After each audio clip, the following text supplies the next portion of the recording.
Welcome to another episode of Wits and Weights.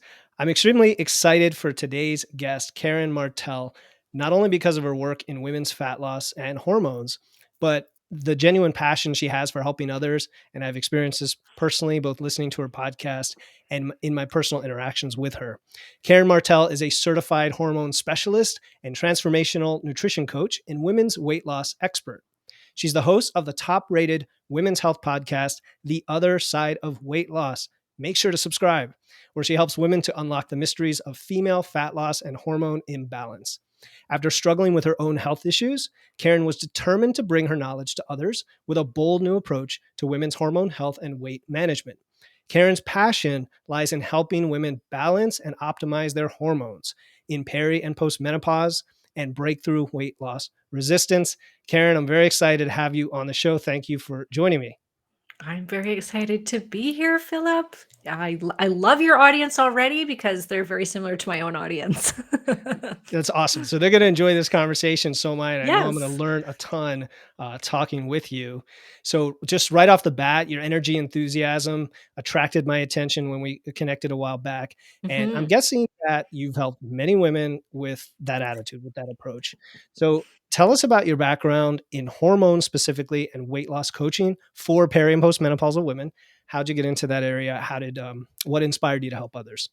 Yes. So I feel like I've had like a lifelong journey with hormones. Like anything that could happen hormonally, I feel like it did to me. Like since a very young age, like pretty much since I hit puberty, it was like, oh, you want endometriosis? Sure, we'll check you endometriosis. You want ovarian cysts? Oh, here you go. You want horrible PMS? There. So it just like from a very young age, I was very hormonal and not in a happy way. It really hit the fan though when I had my first baby, which I think a lot of women can really relate to this, where you're ticking along, you have your first child, and then it's like nothing goes back to the same after that. And you're going, what the heck just happened to my entire Yeah. system? And I was young. I was young ish. I was 33. And that's so young to me now, but I was like, oh my gosh, so young, 33. It was 2 years after having my child. I had lost all the baby weight. And it just suddenly, I started packing on weight for no reason. It was actually only about a year and just over a year because I was just done breastfeeding. And it triggered something when I had finished breastfeeding Mm.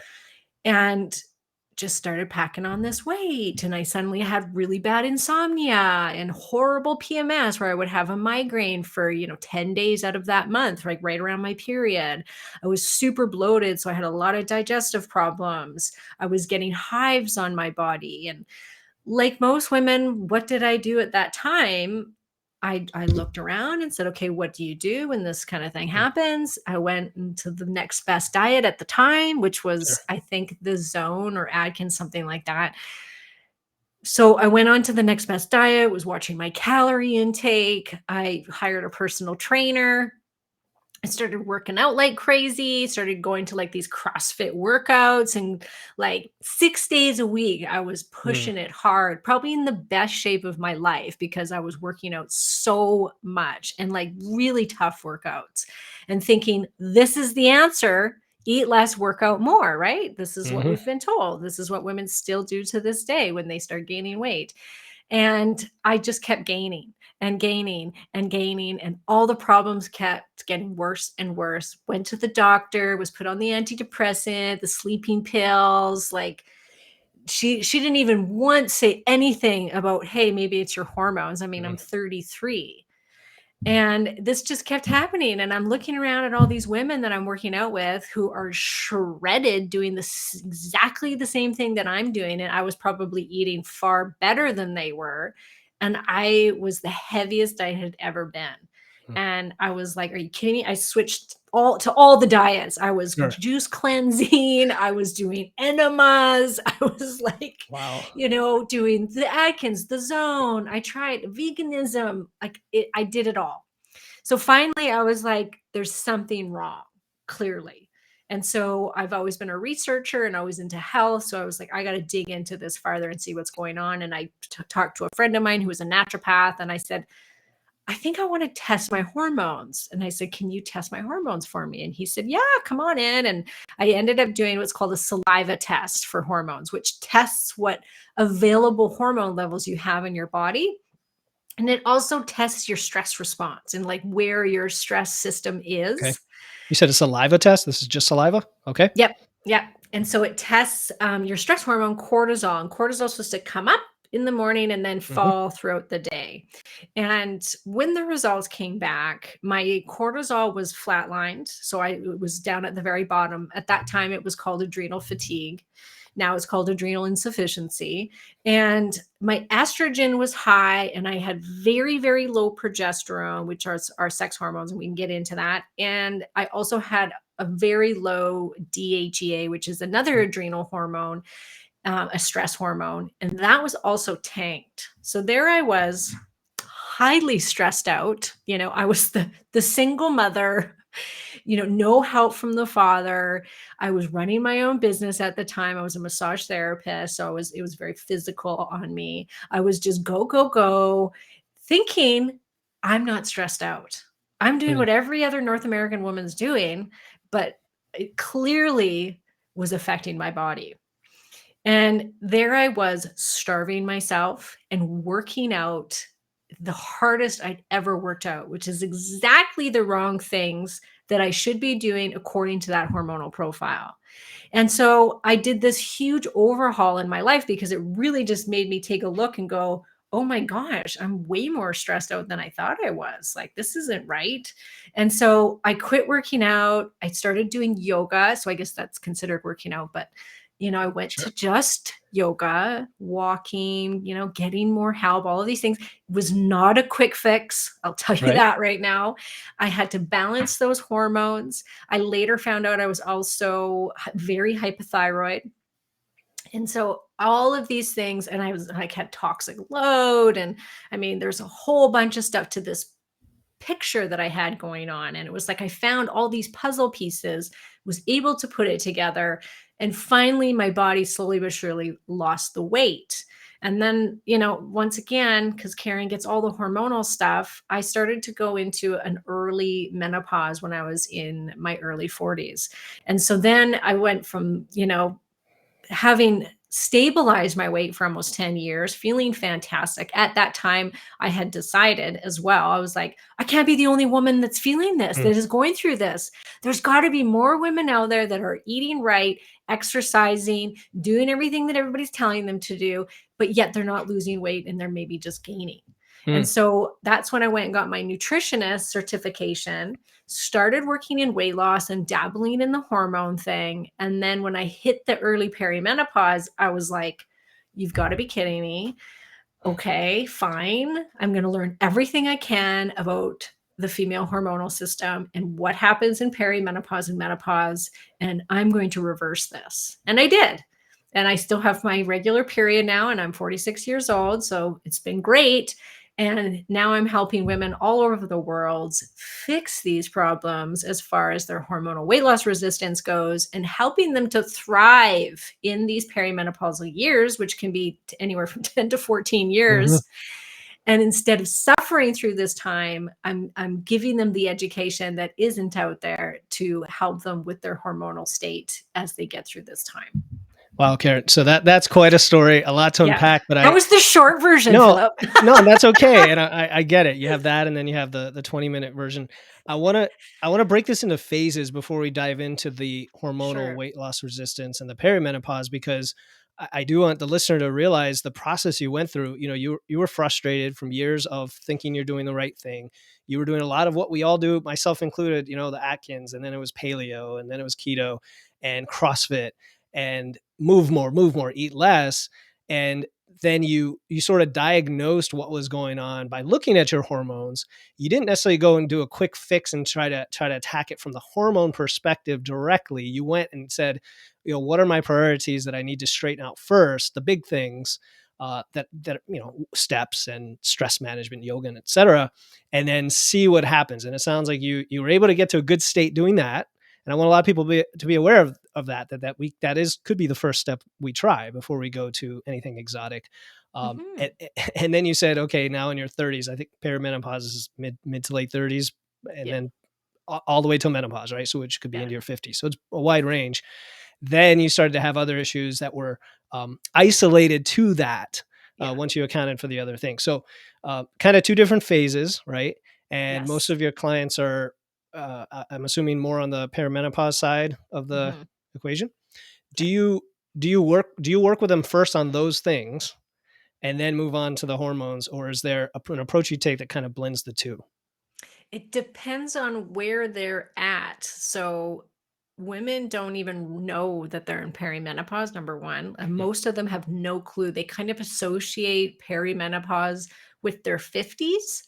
They don't realize that perimenopause now typically starts in our mid to late 30s, as you said. And that's just simply we start to lose ovarian function. We start to mhm, lose ovulation. And so the first hormone that goes is progesterone. And this is, like I said, late 30s, early 40s. We see a real dip, like 75% in some women in mm, progesterone. And we'll get into what that is. But if the woman is still cycling and she's in that late 30s, early 40s, there's a lot that you should be doing and that you can do mm, to really mitigate the hormonal loss and the effects of the hormonal loss without jumping to hormones. Now, there's obviously nuances to that. Like if somebody's goes into early menopause, premature menopause, then you can try and really find out the root cause of why is this person losing her period at the age of 40. mhm, And there is oftentimes you can find a root cause. It can be from stress, it can be from long-term low carb diets, too much mhm. fasting, which is all stressors to our Sure. body, especially to the female system. So we can sometimes look and go, okay, here's what happened, or maybe they had trauma. Anything like that can stop the cycle and stop you from ovulating. So I do look at all of those things, but typically there's a lot that we can do in that first half of perimenopause that doesn't involve hormones. Once you get to a certain age, Philip, it's really about the fact that your ovaries are no longer functioning the way they used to. Mhm, And this will happen to every single woman. Nobody's exempt from it. And at that point, our ovaries just stop making these hormones. And there's no supplements, no diet, mm, no fitness, nothing that will bring that back. And so it's at that point where you don't really mess around. Like there's tons of awesome therapeutic, holistic herbals and things that you need to really manage. And this is what I help women do so much is their lifestyle and their stress management and the vitamins and minerals and herbals that can really help ease the transition. But you still need, in most cases, if you're as long as you're a good candidate for them, you really you can't, like I say, you can't supplement or diet your way out of the hormonal loss. And then it comes down to replacing, because replacing the hormones, it actually is healthier for most of us to use hormone replacement than not mm. use it. Yeah, and I guess I know in the testosterone world we talk about hormone replacement, the risk being that now you sort of train your body not to Dependent. produce as much testosterone. Is that not an issue because of the fact that you've just simply not producing it anyway? Yeah, yeah, Exactly, and you do have to be very careful with that in the younger years if you're thinking of replacing, hmm, because there's certain hormones that have what is called the negative feedback loop, where you're telling it's coming from the outside source. Testosterone's one of them, where it goes, hmm, "Oh, there's testosterone coming in. I don't need to produce anymore." Thyroid's another one. Interesting enough, progesterone isn't. So when you okay, start taking progesterone, it will not suppress ovulation, and you can't make progesterone unless you ovulate. And so it doesn't you can still produce your own even though you're taking it from an outside understood. source. I'm fascinated by this topic because I think there's a lot of physiological reasons that people hit plateaus and they struggle to lose weight, including hormones. And I think hormones are a big mystery for a lot of people. Yes. I think you touched on hormonal weight loss resistance. Is there anything else about that concept that we need to understand? I think it's just good to understand that if you are doing everything right, you're eating right, your stress management, you're sleeping, you're doing all of those really important things that I'm sure Philip talks about, and you're not losing weight, Mm, 95% of the time it will be hormonal. And so to make sure that that is looked at. We women are very hormonal and we have to honor our hormonal system. mhm. And with this day and age, with all the toxins in our environment and the stress factors, majority of women have some degree of hormonal imbalance, especially in their 30s, 40s, and 50s. And looking at not only plateaus where women come in struggling to lose weight, but our hormone balance is causing weight gain, and maybe that's just 100%. a counter force, or other things like sugar cravings and things like that. 100%. Like, Yeah. you hear these women saying, "Oh, I can't control my sugar cravings," and they're doing, emotional support, they're trying supplements, they feel like they're doing so much to try and get control of their eating habits. And sometimes it's just a matter of because they've lost certain hormones that it's driving the sugar addiction or driving the anxiety or driving the depression, which then makes them eat the sugar. Yeah, that now are these have we nailed down specific hormones that cause those specific effects? Like I understand things like Mhm, not female hormones, but leptin and ghrelin, for example, that go out of mhm. whack when we're dieting that affect our appetite. So if we nailed that down, Well, so estrogen as we age, we hmm lose. Typically later in our 40s, we start losing our estrogen. Estrogen it's got receptors in the hunger centers of our brain. So when we lose estrogen, we can get so our leptin signaling becomes off. So we get more hungry. okay. The other thing is estrogen helps us to be more insulin sensitive. Mm, So as you lose that, now you're not so sensitive to that blood glucose and you become more insulin resistant, which mhm. will drive the hunger and the cravings and also drive insulin resistance to get worse. So there's these kind of behind the doors things that can be driving these things. Yeah, it's that cascade, right? It's like the Yes, it's all thyroid and the interactive. Yeah. fat cell, leptin, yeah, all of those. So I've had female clients that talk about, of course, gaining weight peri and post menopause. Oftentimes, it's in the form of visceral or abdominal fat, or perceived to be. So I wanted to dive into that a little bit. Yeah. What we know about that and why that's caused. Other than the things like alcohol and other behaviors that we know about, hormone Yeah. related. Yeah. Yeah, so it is the biggest complaint that you'll hear is, "Oh my gosh, I just packed on 10 pounds and it's all in my stomach." hmm Yep. It's very annoying. Uh, And it's happened almost to me. asymmetric, like, you can't even imagine that it Yeah, happens there because everything else stays exactly the same, and all of a sudden, the it's the the stomach is belly. growing. Yep. Yes, and so there's a few different things that start to happen, that drive that. One is that we become more insulin resistant, and we know that, if you see type 2 diabetes, one of the markers of that as far as physique goes is they have a big stomach. Mhm. The man gets the big, hard, big belly, Right. and the woman gets the softer, but still very all the way around, like no Mhm. waistline look to them, which is the same as the menopause belly. So insulin resistance because of the loss of it's always too, let me just say, almost always because of the estrogen loss that Okay. you gain belly fat. Okay. It's the driving hormone of that. So we start losing our estrogen, we become more resistant, which can make it so that we gain it in our stomach. The other thing that starts to happen is cortisol can start to go up in our menopausal years. Mhm. And we also know that stress, cortisol, can cause weight gain in the belly. So that will contribute to it. Your body's super smart, and estrogen's the most vital hormone in a woman's body. It has over 400 different functions. So when you start losing your estrogen, your body is so smart. It says, how can we get estrogen if our ovaries aren't going to make it anymore? And how is that? Through our adrenal system and through our fat cells.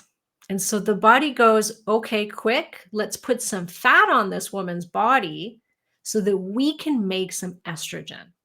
And so you'll see women, like, the heavier they are as they age, typically the more estrogen they actually have sticking around in their system. Interesting.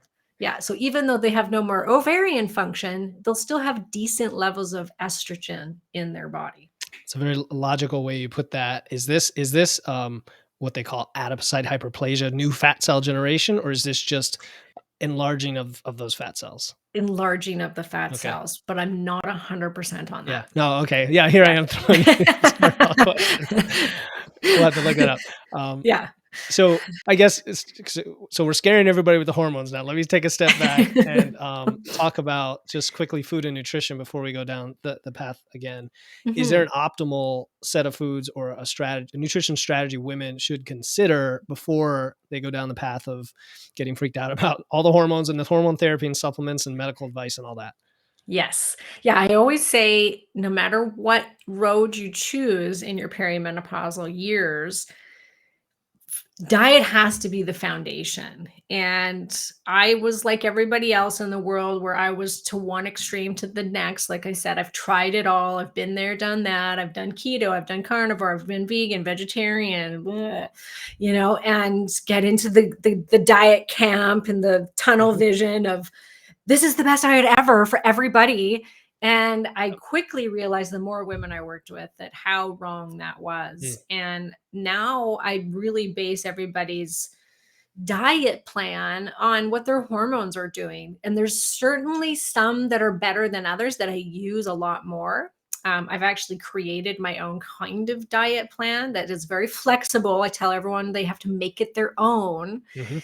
but because we become more insulin resistant, it is better to be lower carb as when you're in your 40s out of your cyclical years, because we're more insulin resistant and more prone to the weight gain. And so because our blood glucose gets a little bit funny, it's a good idea to go more lower carb, but you want to cycle those carbs Mm. because too long, too low carb does a lot of damage. And I see these women on a daily basis in my practice who have heard me on a podcast talk about it. And they're like, that's me. I did keto and it was so great. And I lost 30 pounds. And then a year into it, I suddenly started gaining it and I didn't change anything and I can't sleep and my hair's falling out. Like I'm telling you, Philip, almost daily I get this. Sure. So we really see this long-term effect of what these diets are doing to the female hormonal system. And I mean, this is a whole podcast in and of itself, so I won't get Mhm. too far into it, but it's just safe to say you have to be very careful because if you're a woman like I was when I was in my early 30s and having all those problems, who I was in adrenal insufficiency, I had hypothyroidism, undiagnosed hypothyroidism, I was a totally, absolutely burned out. Putting me on a ketogenic diet would have been disastrous Mm. at that time. Another big stressor, yeah. Another big stressor, and we need the Yep. carbohydrates, Yep. for those hormonal systems, thyroid and adrenals really need the good carbohydrates. So then there's the person that maybe is coming up that's got insulin resistance or type 2 diabetes. They might have polycystic ovarian syndrome. They might be overweight. That person could probably utilize a ketogenic diet for a Mhm. period of time to reverse some of those issues. And then as soon as they can start cycling in some of those good carbs. The other thing is we become more inflamed as we age Mhm. and we start losing muscle, Mhm. sarcopenia. So when this starts to happen, we really, really need to up our protein. There's a lot of research around this about the loss of muscle tissue and how, muscles process. It's something like 80 to 90% of our glucose in our body. So if we start losing our muscle tissue, talk about putting, there's another reason why you're going to put Mhm. fat on. You're losing your muscle tissue. Muscles supposed to process all of our blood sugar. So in that case, you want to be a little bit lower carb because your body's not handling the blood sugar as well. But at the same time, you've got to really increase that protein intake to make sure that you don't lose that muscle tissue. that can counterbalance weight gain like nothing else. And For so sure. diet has to be the foundation. You can't just hop onto the hormones, or very some can, but most can't. We come into our 40s typically not doing our greatest.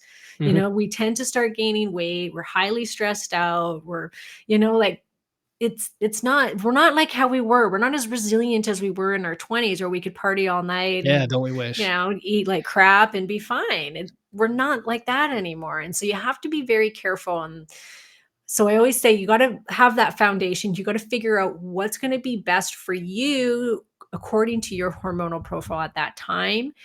Because we're more inflamed, we want to do a lower inflammatory diet. So I do lean on the side of paleo.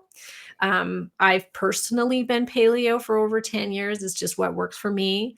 I have most of my women on some form of a paleo Mhm. based diet where we do a little bit of intermittent fasting for the blood sugar. We don't overdo it. We increase our protein, we carb cycle, and we calorie cycle so that we don't plateau. Yeah, so I mean, the big message in everything you just said, and I love it. I agree with all of that. Is individualization, periodization, and you take it to that next level by incorporating the hormonal aspect of that and saying, "Hey, for you as an individual, because of these inputs and these outputs, we're going to get the best results doing this." Whereas, the traditional approach is everyone will get the best results doing this one thing, and you come in from a different Yes. approach. Yeah. And I like to have the same conversation that, hey, if you enjoy keto, if it works for you and it's in balance with your results, then great, that's the diet for you. Maybe you Mhm. just don't like grains, and so paleo's great. Maybe whatever. I've heard of elimination diets being used too, which are sound Great. very Yes. difficult for if I had to Yes, do that. they're very Um, challenging, but they can be very um, helpful. and they can be, and I've known people personally who've done that, and then when they reintroduce things, they can really identify their triggers. So I love all of that stuff. And you started to go on a little tangent about body composition and protein and muscle, and maybe we can talk about that just a little more, Mhm. because I think sometimes it's not given enough attention with all the talk about weight loss and fat loss, especially for women who want to maybe look more toned, have a better physique, and feel better and be stronger, and all the things you said about sarcopenia and even osteopenia and health. Yeah. So how does perimenopause specifically affect muscle growth? Somebody comes in and says, just you need more protein, you need to strength train. Okay, but that's not the end of the story. So how does it affect that? Yeah, because a lot of women, about 50% of women start to lose their testosterone in their 40s. And we know that testosterone is extremely important for muscle growth, not just for the men. Hmm. Testosterone is a woman's most abundant hormone, which nobody knows that. Oh, Well, in some people do. absolute terms, you're saying? In Yeah, absolute that's cool. terms, we have more testosterone than estrogen and progesterone. We just don't have as much as a man does, Hmm. but it doesn't mean it's any less important. Sure. So we get very much ignored with this from the medical system. It's like to try and find testosterone for a woman is extremely Mm, challenging. Men, there's clinics on every bloody street corner right. for them. Oh, you need to start. Oh my God, here's your Here you go. testosterone. Come into the alley. Yeah. So as you lose your testosterone, you're going to lose that muscle, right? Estrogen is responsible for some of the protein synthesis in the system. So when we start to lose the estrogen, that can also impact the muscle. There was a really interesting paper that just came out, like literally, I think a couple of months ago, by two Australian guys, Robenheimer and Simpson. Have you heard of them? Remind me. I don't think so. They wrote a book called Eat Like the Animals. Okay. Fascinating. I interviewed them on my podcast. I've read their book, and from their studies in that book, they studied all forms of species and then replicated it in humans. And what they found was human beings will overeat carbs and fat to meet their protein threshold. So this Interesting. is why we're all constantly why it's so easy to overeat carbs and Mm, fat, because most of us aren't eating enough protein. So now we're eating far more calories than we need to because we're trying to meet our protein, that this protein intake that we need as humans. Interesting. Is that just let me stop you there. Is Yep, that yep. simply because, in the wild, protein is just not as abundant, versus the other sources, and so you have to eat just a larger quantity overall to get all the trace proteins to add up, all the amino acids from all the different sources to add up to the protein you need? Is that where I it th comes from? I think Uh, so. I'm Like just guessing. they studied things like grasshoppers and larvae, and even in these things that were like, what do you call them? Like amoebas, like Yeah. not organisms. Every single species does this. They'll It even cannibalize each other to meet their, like some of these insects will cannibalize just to meet their protein intake. Interesting, because I know people make the argument that why are gorillas jacked when they're vegetarians, and when you look at how much they have to eat every day, they get enough protein that way. 100%. So the book starts out where they're talking about an orangutan who Okay. they studied the exact they measured and weighed everything that went into the monkey's mouth, and they tracked it for like 3 months, and they realized that that monkey was eating the exact amount of protein Hmm. every day through fruits and vegetables Sure. and So we're drawn. insects. So I mean, your point was we're drawn to carbs and fats, and in the modern in the modern world where they're so abundant, that can not be a great thing. Well, they're highly palatable foods, Yep. right? Like, it's like, "Woohoo, give me the fat Hmm. and carbs together, please," like a Yeah. donut, delicious, but they came out with, so that they extended their research, and they've been working on this for the last couple years, and so then this is the paper that was just published where they talk about menopausal women Okay. and the need for protein and how it increases as we age. So as we're, growing up and we're going through our adulthood, there's a certain percentage we have to meet this threshold, or your body's trying to meet this threshold, this protein threshold, which is, I want to say it's like 15 or 30%. I think it's 30%. And then as you age, that increases. Hmm. And so, you think about all the stuff that I just talked about, all this blood sugar dysregulation, and you're wanting to eat more, and you're stressed out, your cortisol's a mess, and you're going to be craving carbohydrates. You're going to crave those highly palatable foods because that's what happens when you're insulin resistant and you're stressed out or depressed or anxiety ridden because you have no hormones. Hmm. So, not to paint a horrible picture here, I hate being the Debbie Downer with all of this, but just to give you guys an idea of what happens, inside the body. And so that if we're not meeting our protein requirements as we age, Hmm. we're going to eat even more than we Yeah. used to. And, I don't think you're a Debbie Downer at all. I think you're highlighting facts that that are just there. You didn't make them up. They exist, and we can do something about it. That's the positive messages. That's what you do every day with people. So getting. I guess we're not off track. This is all great stuff. But getting back to the hormones, then I know you talk about bioidentical hormones, which I think is the same as natural hormone therapy. But you can correct me Yeah, if I'm wrong. Are yeah. are they safe? That's the first question people might have. Are these safe? They're extremely safe. Yes, there's a lot of bad rap because of the Women's Health Initiative study, and most people don't even know why they're afraid of hormones, but that's why. It was from that study. Even though they never even heard of it, that's where the fear has been stemming from since 2002. So it used to be that estrogen replacement therapy, which used to come from pregnant horses, it was called Premrit. It was the most prescribed medication in North Mm. America.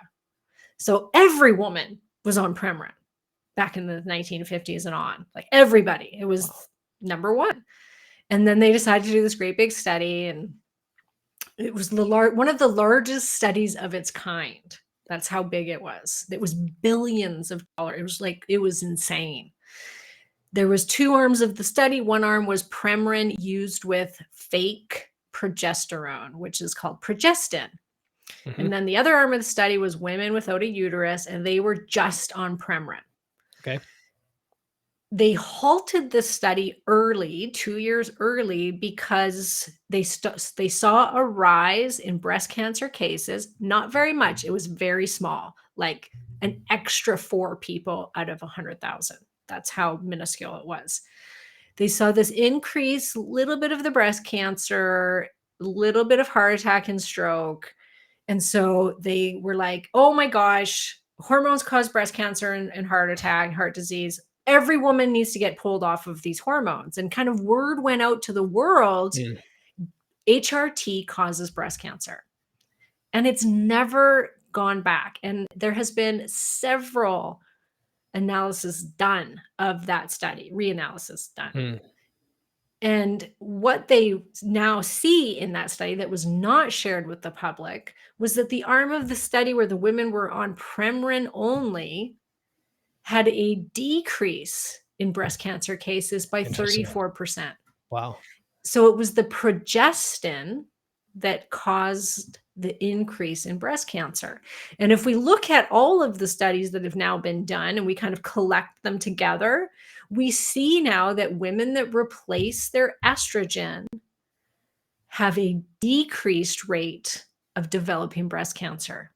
And most can't even believe that because they Yeah, think breast cancer, oh my God, I'm going to, it's you're right, it's one of those scientifically misinterpreted results that has stuck for decades, I guess, now, and I'd be really curious to see. I'm sure that we can identify the papers or the current papers that oh, back yeah. that up. Yeah, okay. Yeah. Tons. So then, so they're safe. When would women start using them?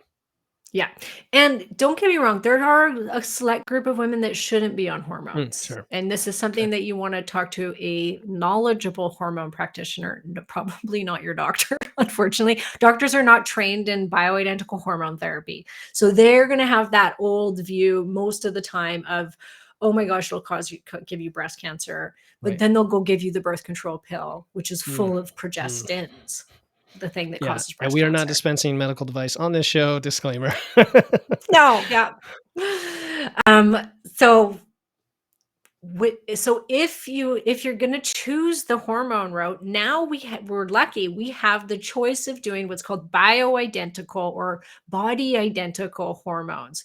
So Premarin, we're not horses. We do not have the same estrogen as horses. And yet that still worked and it still decreased our risk of breast cancer and Mm, osteoporosis and Alzheimer's and did a whole bunch of wonderful things for us. But it also had some bad to it too. It does increase the risk of heart attack and stroke because you have to take it orally. So it has to go through the mm. first hepatic pass of the liver, which increases inflammation and it can increase your risk of heart attack and stroke. Past 10 years, it can increase your risk of breast cancer.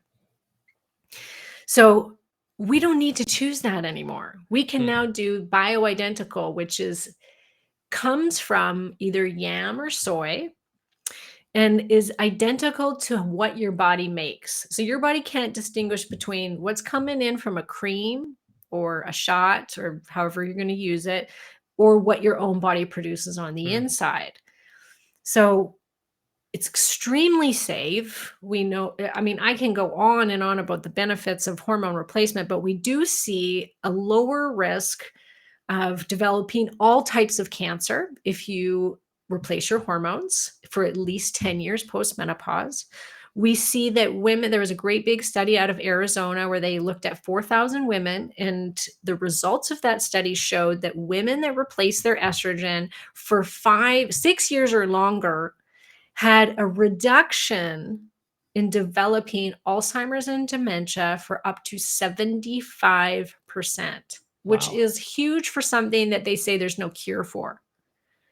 But you ask a woman how her brain feels in menopause when she loses her estrogen, and they'll say, "I can't formulate words, I can't remember, I'm so afraid I'm developing Alzheimer's." Alzheimer's is also one of the highest killers of women right now, and it's getting more and more so. So we know that estrogen is extremely important for brain. Progesterone is very counteractive to that. Estrogen's a growth hormone, so we always want progesterone in there, not progestin, progesterone in there to counteract growth. That also shows protection of the breasts. If you have breast cancer, this is where there's some caveats to this. If you have Mm, breast cancer or you have a history of breast cancer, you obviously have to be more careful because estrogen's a growth hormone. If you've mm, got breast cancer, it can make it multiply. But you should have more fear of drinking alcohol and eating too much sugar will cause breast cancer before your estrogen replacement mm. in most cases. I mean, like I said, this is not for a blanket thing Yeah, statement sure. here. This is in We're general. just having a conversation, We're just we're having the just trying to conversation. We're educate not people, diagnosing. and people wanna look into this, and I think it's great. I mean, if somebody wants to start pursuing their own education about their own body and their hormones, where would they start to determine whether they're processing hormones properly? How can they do that? Great question. So I always say as soon as you can start testing your hormones. So if you're in your 30s and you're feeling fine, now's the time to test because you really want to see what are your levels at Mhm. when you feel good As a and you look baseline. good Okay. as a Mhm. baseline. Yep. If you're past that, don't worry. It's never too late. But we want to get a really good idea of how does your body take on these hormones. Are you more estrogenic? Are you more androgenic? There's so many things that you can look at. There's also breakdown pathways of hormones that you can look at that can tell you if you may have an increased risk of breast Mhm. cancer because of Okay. which path your body chooses to break down estrogen, because some are more inflammatory and damaging than other pathways. So if you go to your doctor will only test through blood, which will only test what's called bound hormones, and they're Mm. bound to a protein. These are not able to be used by the body. They have to get off the protein in order for the cell to use it, for it to dock onto the cell. So this is again probably a little too sciencey for No, but everybody, the but free version, I mean, the same thing with free and testosterone, the total. free Yeah. versus yes. Yeah. Yeah. Oh, yes. And men can get their testosterone free levels tested through serum, With but the blood, no yes. other hormones do they test free levels through serum Understood. because God forbid we help women. But but you want to see what those free levels are because your total levels may look great when you don't have a lot of available hormones to the Mhm. body. So if possible, you can do saliva, which tests free levels only, or you can do what's called urine metabolite testing, which is the gold standard. That's going to give you your biggest picture Okay, because it's not only going to reflect levels of free hormones, but it's going to tell you how you're processing all of these hormones and okay. how are you metabolizing, which pathways are you going down. And there's a lot that we can do with that information.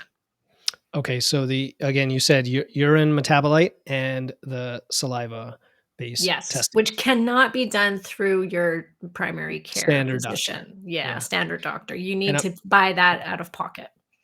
and you mentioned about women's health. I'm sure we could do an entire episode about the history of of gaslighting in women's health, if you wanna call it that, and, Yes, yeah, I've done them I on have my a own wife, podcast. and I can sympathize and empathize with that. So kind of, I guess, third to last question. Asking for a friend, what do you think of the concept of seed cycling? I think the intent is to minimize the fluctuations in hormones from cycle to cycle, but I'm not entirely sure what the purpose is. So, is there a merit to this strategy? Yes, so seed cycling is actually used to help promote different hormones, to help them Okay. come up, levels come up. So it's based around we want estrogen in the first half of the cycle and we want more progesterone in the second Mhm. half of the cycle. I actually have seen seed cycling work really well to help balance a woman's hormones and help with PMS when they're cycling. So if Okay. you are a Fair cyclical enough. woman, not in menopause, this can help. And remember what I said, like we can't seed our way out of hormonal Mhm. loss, just like Right. we can't diet our way out of it. Same goes, right? So if you are in your 30s and you're still got a cycle, seed cycling is a really great way to help balance those hormones. So you eat certain seeds in the first half of the cycle, and then you eat other seeds in the second half of the cycle, like pumpkin and sunflower, Mhm. sesame, and Flax or something. flax. Yeah. Yeah. Mhm. Yeah. And it's Pretty great. cool. And It's great. it's an easy thing to do and try. Yes. Yeah. Yes. Cool. And there's All right. tons of herbals and stuff. Like there's so much you can do in those early years that don't contain hormones. Right. Okay, so the penultimate question I like to ask Yep. this of all guests is, what one question did you wish I had asked, and what is your answer? Oh, okay. That I wish you would have asked. I'm not, like, dying for you to ask me a question, I don't think. We covered so much. Maybe there I isn't know, one. we That's really did. I mean, I can go off on so many different tangents. Okay, how about this? Is there light at the end of the tunnel for there you go. menopausal women? Because I do tend to tell you all this negative stuff, and women kinda go, "Oh my gosh, like, this sounds like it's horrible, and I don't wanna be part of this." Like, we'll be going through this. This is all just negative. Well, I'll tell you right now, number 1, there's something you can do, and that's what we've talked about here today. This is gonna arm you with information and education so that you can go out and take action and do something about how you feel. There's so much that you can do to get through this time, low to no symptoms. I mean, I've seen women transform their lives just by replacing their hormones where they're like, "Oh my gosh, I feel like I've come alive again. My libido's back, my skin's back, my hair's growing better. I feel better. I've lost weight." Like the list just goes on and on and on. This can be the best time of your life. Truly, honestly, I mean, we are told everywhere we look as women that we are not allowed to age. And you've got to ignore those things because aging can be the best thing ever. Let me tell you, this is when you're going to hopefully be the wisest in your years. You're more confident with who you are. You're just like your kids have grown up or they're growing up and they're not so needy anymore. You've kind of decided on the husband, whether he's staying or going, or your wife, whatever you choose. Like this is when you really get to know who you are and you start to put yourself first. For the first time in your life, you Mhm, put yourself first in most cases. Women, we get married, we get the career, we have the children. It's all about that. And then suddenly you hit your 40s, 50s, 60s and beyond and it's like, "Oh, now I get to live for me and put mhm. myself first." And it's a beautiful, amazing time. And so cherish it and make sure that you feel your best. Don't just survive this time, thrive during these years. And you can thrive during these years.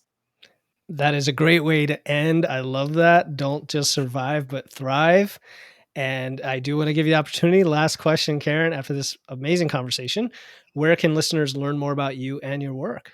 Yes. So KarenMartel.com is the website. You can find me on all the social accounts at Karen Martel Hormones. And then, of course, my podcast. I think that that's probably one of the best sources of information. I talk a ton about weight and hormones and everything and everything else.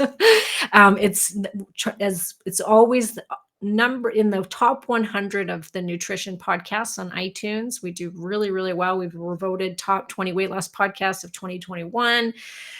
So it's great. And then I also on my website, you can take my free hormone quiz that tells you what your top hormone imbalances could be and what could be stopping you from losing weight. And it comes with a nice ebook about some strategies that you can get started on right away, as well as a 2-week free hormone and metabolic meal plan, which is what I talked about earlier, where we cycle the carbs, we cycle the calories, and you can kind of get an idea of how to eat that way. So that's all free, and you can get that over at KarenMartel.com. Awesome. A lot of information. I think just for the listener, the name of her podcast is The Other Side of Weight Yeah. Loss, which you can go right now and download it. Very high quality podcast, lots of great information. And we just scratched the tip of the iceberg here. So I'll throw all that in the show notes so listeners can find you. And Karen, this was eye opening, very valuable conversation. And I really thank you for coming on the show. Well, thank you so much for having me, and I'll come back anytime, Philip. Absolutely. Love to have you.